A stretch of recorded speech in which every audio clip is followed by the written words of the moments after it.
Hello there guys and welcome back to the channel. Now deep dive for Lady Deathstrike is up, and I must say that aside from that wonky looking helmet, I absolutely love what we have seen so far, and it definitely seems like a champion that I will personally also be interested in, because she does have many extremely cool attributes that immediately make her useful.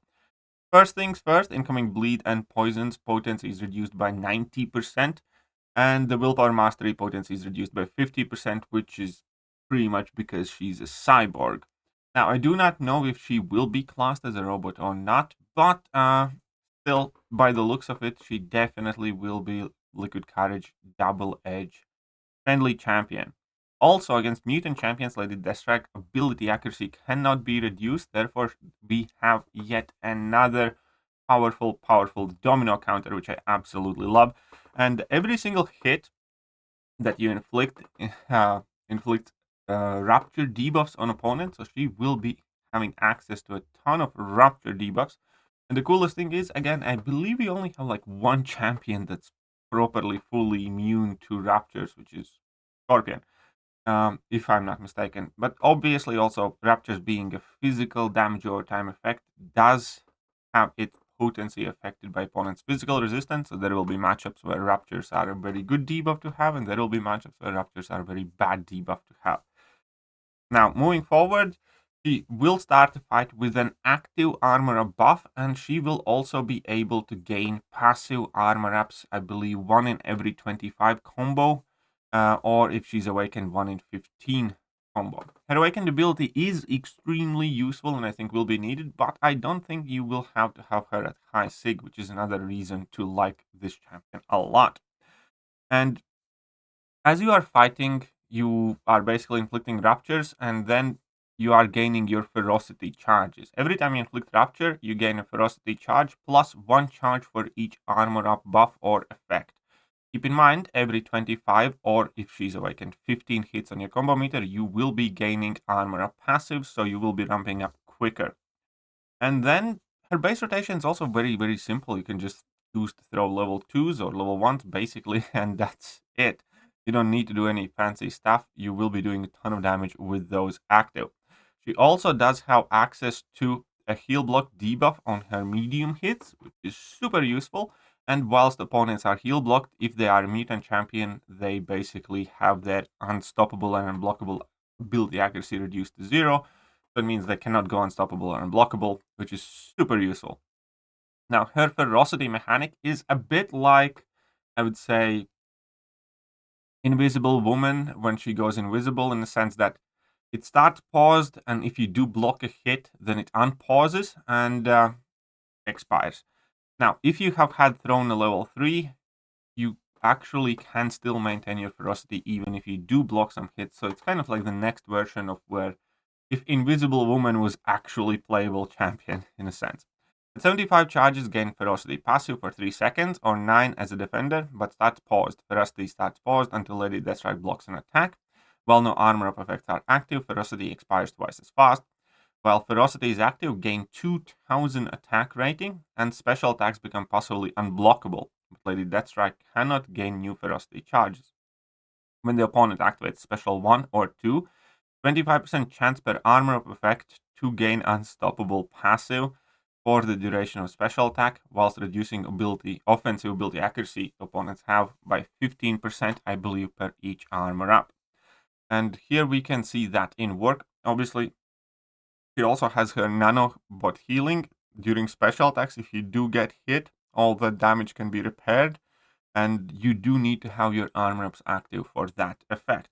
Kind of interesting, because she's going to be effectively immune to special attack damage unless you armor break her or you intercept her frequently, because for every intercept, her regen abilities, every time she gets intercepted, her regen abilities get weaker on the special attacks.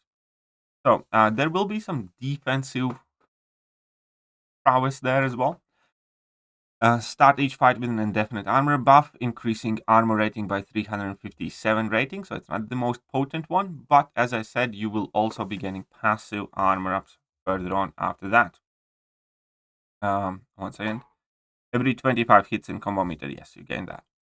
And here we can see that every time she's intercepted, you can see that red passive placed on her, and that red passive is reducing her regeneration abilities by like 15%. So if you intercept her like 4 times, the nanobot regens are going to become 60% less potent.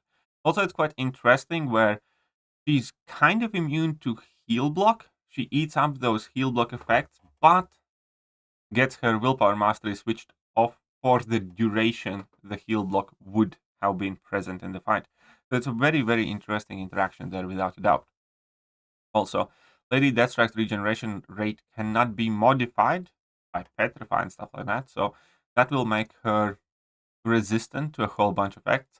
And then true damage hits remove one regeneration effect, basically making it null and void, so champions like Adam Warlock will never have to really worry about regen there. All heal block effects on Lady Deathstrike are immediately removed, and that is what I mentioned before. And yeah, second medium inflicts heal block, and that is super useful ability to have on your second medium because it's super easy to access. So she is going to be, in my opinion, one of the better heal block characters as well. And that's more or less actually kind of it. Obviously, she does have special attack abilities, but they just kind of complement her core kit. On activation, inflict torment debuff for the duration of the special, causing all damaging debuffs to last 6 seconds longer. All raptures are paused during the special attack. And ferocity, you gain 2000 attack rating, and torment lasts for additional 8 seconds. And that will let you stack up even more raptures. And then you're going to have your special 2, where you gain 25 ferocity charges, and ferocity regain and pause ferocity with its duration increased by 6 seconds. If this effect on pauses, it pauses again if no attack is blocked for 3 seconds. So level 2 is working kind of like as a safety net to maintain her damage phase as well. Level 3, gain a non-stacking relentless passive, increasing attack rating bonuses from ferocity by 35% and allowing raptures to be inflicted through block for 30 seconds. Paused while ferocity is active, but this is, I think, something that you only want to do in like really longer fights. You probably generally will want to go for like level 2 and then spam level 1s or something of the sort. That being said, we also need to take a look at her SIG ability, which we will do in a second, but obviously she will be matching excellently against virtually all of the mutant champions, including Bishop, because it's all kind of like physical damage and she's tech champion. So the number of hits, so her SIG ability, the number of hits in the combo meter required to gain armor up passive is reduced to 15 and max stacks are increased by 4, which means she's going to ramp up quicker and she's going to be more effective. And the cool thing is, none of that text was in green, which means you get that ability even at SIG 1. So even at SIG 1, she will gain the biggest and most important benefit there up already. Now, the abilities that are dependent on SIG levels, ferocity also increases the potency of raptures by 10% per armor up, which, is neat, more damage for sure. And for every 2.5% of the opponent's max health prevented by heal block, inflict a rapture debuff, dealing 100% of Lady Deathstrike's armor rating as physical damage over 3 seconds, which again is neat. I don't think it's anything too huge. I think the biggest thing is the fact that you ramp up quicker, and obviously, then secondary, having your raptures more potent. So ultimately, I think she's going to be a relatively fast-paced champion if her numbers hold up, because she does not have any intricate rotations. Just go to your level 2s, level 1s, spam as needed. There is no, intricate loops for her. And if we break her down, so she has access to Rapture, ton of damage over time effects, basically. She has access to heal block, armor ups, immune to ability accuracy reduction against mutants, and liquid courage double edge friendly. And those are like the most important things. Obviously, the rest of the stuff with nano healing and everything else is kind of like neat to have. Ultimately, I think she is a relatively straightforward, fast-paced champion, which I absolutely love to see. Kind of like if you mix together, I don't know, Tiger or X23 with Invisible Woman in a sense. Ramp her up, maintain her ramp, and do all the good damage. Just try not to block opponents' hits, especially if you haven't thrown your level 2 first.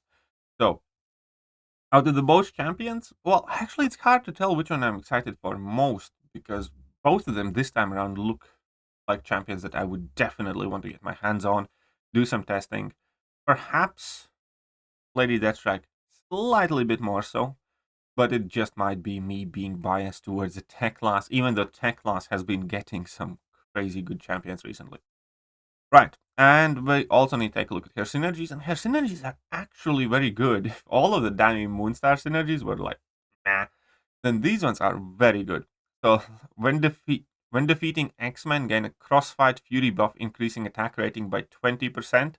The Fury buff potency increases by 200% against Wolverine type champions. This is neat, nothing too crazy, but not bad at all. Old Man Logan, however, gets a really good synergy. Personal Fury buffs last 50% longer, and all Fury buffs are paused during his or opponent's specials. That definitely is extremely helpful to Old Man Logan. Too bad, I doubt it's going to be enough to make him like very popular, and synergies, in my opinion, aren't necessarily a way to do that, but it definitely is a good synergy. So if you like Old Man Logan, you're going to love this synergy. And Wolverine Weapon X, when any bleed debuff is purified, inflict a passive bleed with 70% of the damage and same duration. I think is quite nice. Gives some more versatility. Why not? Moving on to the next one with Omega Sentinels. With Sentinels, gain 33% armor up potency. Nice. But Sentinel gains 66% heal block duration. Inflicting a heal block also inflicts cover this debuff, reducing special attack damage by 95% for the duration of heal block. And that sounds just crazy. This is going to make Sentinel like a massive tank, as if he wasn't already. So yeah, this is going to be interesting to see exactly how tanky Sentinel becomes, eating like 5% special damage from your opponents. And Omega Sentinel increase debuff pause duration by 2 seconds. It's also neat, it's useful. It's nothing that, absolutely game changing, but it will definitely make it easier to play and ramp up Omega Sentinel, which I do think is quite cool. And the last one is also actually quite cool. While Relentless and Ferocity passives are active, striking into opponent's block with basic attacks passively grants 1.1% of max power. So she can turn herself into pseudo Valkyrie. To shame, it's only after Relentless and Ferocity passives are active. So I don't think it's going to be the most practical one, but with Anti-Venom, Special 2 refreshes the Evolved Mutation passive, which is quite useful, and has a 50% chance to not consume genetic memory debuffs when gaining Furies. I so wish this was 100% because then Anti-Venom would just go through the roof. But even with 50% chance, it has a potential to give Anti-Venom incredibly larger amount of damage. I will definitely want to test this out in like Realm of Legends and play Anti-Venom, just spamming special 2s and hoping to get lucky, because then he could get some serious damage going on. Now, that's about it in terms of synergies, and I do actually quite like these. I do definitely want to test out a handful of these. And overall, as a champion, I'm definitely looking towards Lady Deathstrike. Now, she is going to be the second champion of the month, so the first one is going to be Dani Moonstar, but nonetheless, I don't want to possibly, maybe, grind for both of them. Let me know what you guys think. Should I try? Should I not? What do you guys think the cutoffs will be if I do try? But meanwhile, let me know what you guys think about Lady Deathstrike. I think she is relatively easy to use, straightforward, kind of like tech champion, hunting down mutants, tons of rapture, heal blocks, immune ability accuracy reduction, can be run with Recoil masteries. Sounds like a champion to me. Okay, I'm gonna catch you guys later. Bye.